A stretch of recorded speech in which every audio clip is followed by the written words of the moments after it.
And the epistle reading this morning, I'm reading the Voice translation. Love others well, and don't hide behind a mask. Love authentically. Despise evil. Pursue what is good as if your life depends on it. Live in true devotion to one another, loving each other as sisters and brothers. Be first to honor others by putting them first. Do not slack in your faithfulness and hard work. Let your spirits be on fire, bubbling up and boiling over as you serve the Lord. Do not forget to rejoice, for hope is always around the corner. Hold up through the hard times that are coming, and devote yourselves to prayer. Share what you have with the saints, so they lack nothing. Take every opportunity to open your life and home to others. If people mistreat or malign you, bless them. Always speak blessings, not curses. If some have cause to celebrate, join in the celebration. And if others are weeping, join in that as well. Work toward unity and live in harmony with one another. Avoid thinking you are better than others or wiser than the rest. Instead, embrace common people and ordinary tasks. Do not retaliate with evil, regardless of the evil brought against you. Try to do what is good and right and honorable, as agreed upon by all people. If it is within your power, make peace with all people. Again, my loved ones, do not seek revenge. Instead, allow God's wrath to make sure justice is served. Turn it over to him, for the scriptures say, "Revenge is mine, I will settle all scores." But consider this bit of wisdom. If your enemy is hungry, give him something to eat. If he is thirsty, give him something to drink. Because if you treat him kindly, it will be like heaping hot coals on the top of his head.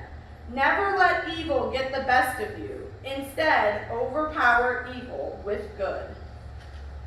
And the gospel reading is Matthew 16:21 through 28. From that time on, Jesus began to show his disciples that he must go to Jerusalem and undergo great suffering at the hands of the elders and chief priests and scribes, and be killed, and on the third day he be raised. And Peter took him aside and began to rebuke him, saying, "God forbid it, Lord, this must never happen to you." But he turned and said to Peter, "Get behind me, Satan. You are a stumbling block to me, for you are setting your mind not on divine things, but on human things."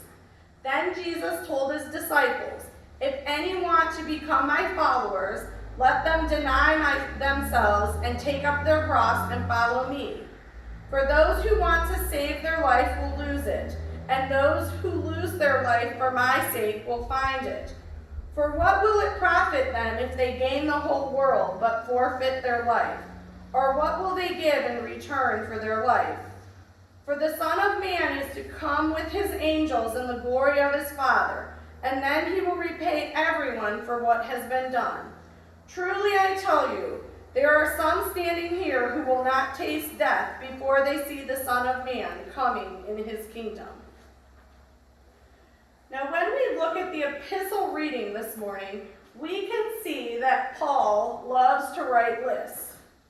After making a general statement or setting the bar as high as he could, Paul then gets specific. The general statement, which is also specific in a way, is let love be genuine. Don't fake it. In the translation we read, it says, love others well and don't hide behind a mask. Now I have to say that part spoke to me. In the age of COVID-19 and our face masks, have any of you, like me, noticed someone that you might have known at the store or somewhere out, and you just knew that meeting up with them would mean a long conversation or just an uncomfortable situation, and thought, at least I have my mask on, maybe they won't recognize me, and quickly. Well, as much as that comes to mind, and I've probably done it, I think Paul really puts us in our place. Don't go half-heartedly into this loving thing. Make it real. Make it sincere. Put your whole self into it. Love genuinely, and quit using your mask to hide. Now, Paul says then, let's get specific. Hate what is evil. Hold fast to what is good.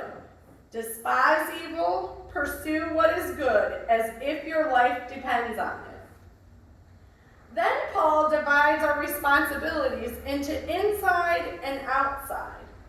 And hate what is evil, hold fast to what is good is an inside kind of statement. One of the problems that we as Christians have is our tendency to do inside work outside and to do outside work on the inside. So let me explain. Paul is establishing rules of behavior for the communities of faith. This is how we are going to try and should try to be. This is why we are trying to be. He describes life within the community in dynamic and powerful ways. We are connected. We are accountable to each other. We are invested in one another's lives. This difficult work of hating evil and holding fast to what is good is an inside job inside our hearts. This isn't a call to go out and change the world. It's a call for each of us to clean up our own houses. We are not called to let the world creep in around the edges of our thinking. We are called to root out evil, to stand against it, and to call one another to higher standards. We are to be in the business of transforming lives. Now, Paul is quick to point out the methodology for this change is always love. Our tools are respect and honor, and patience and prayer, not judgment and vengeance. But again, we have to put our whole selves into this process. We pour ourselves out for the community, for those within the community who are struggling to learn how to live and to love just as Christ loved us. And we never give up. Here is where that counting thing needs to be remembered. How many times must I forgive my brother when he sins against me? More than you can count, says Jesus. Paul says it like this. Be devoted to one another with authentic brotherly affection as members of one family, never lagging behind in diligence, aglow in the Spirit, enthusiastically serving the Lord. Paul is saying, get to work serving the Lord as we work in the lives of those who need our attention. But lest we think all of our work is inwardly focused, according to Paul, he quickly moves outside. First, we are called to pay attention to the threshold. In fact, it might be argued that the real work of the church doesn't take place inside or even outside of the church, but on the threshold. The life of the church is found in how guests are welcomed and included. The spirit of the church is felt by the strangers who find themselves in need or simply in proximity of the church and are caught up in the general hospitality that draws them in. Paul reminds us the simple things. Rejoice with those who rejoice. Weep with those who weep. Share each other's joy and share each other's grief. Paul knows that we are going to get hurt. That's the part we struggle with. We'd be a lot more willing to share our faith, to trust our neighbors, to sacrifice for those who are in need if I didn't get taken advantage of, or if I knew that everything would work out. But that's never been one of the promises. Safety was never high on Jesus' list. No one said that this stuff was going to be easy, only that it is worth it. Living in harmony, even with those who don't want to live in harmony with us, is worth the effort it takes. Loving is worth the effort, even when rejection is all that we receive.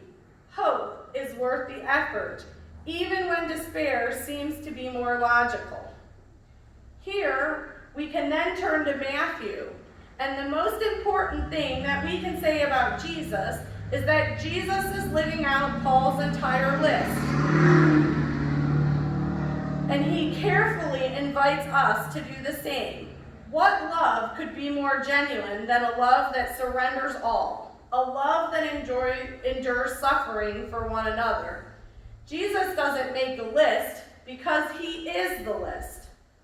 We cannot sacrifice our lives on a cross for the salvation of the world, but we can live each day in humble surrender to the needs of others, seeking to bring justice to a world that is broken and peace to a world that is tearing itself apart with divisions and hatred. In the Message translation, Paul reminds us, love from the center of who you are. Discover beauty in everyone. John Wesley said, do all the good you can, by all the means you can, in all the ways you can, in all the places you can, at all the times you can, to all the people you can, as long as you can. Even in what might be considered a tiny community of faith, we, as committed and faithful people, can be mustard seeds of goodness that surprise people with the potential to transform everything around us. We need to just try to be everyday saints living in everyday holiness. Margaret Mead said, never doubt that a small group of thoughtful, committed people can change the world. Indeed, it's the only thing that ever has. So it's time to remind us to take off our masks, embrace the job that Jesus lays before us, and love one another. Amen.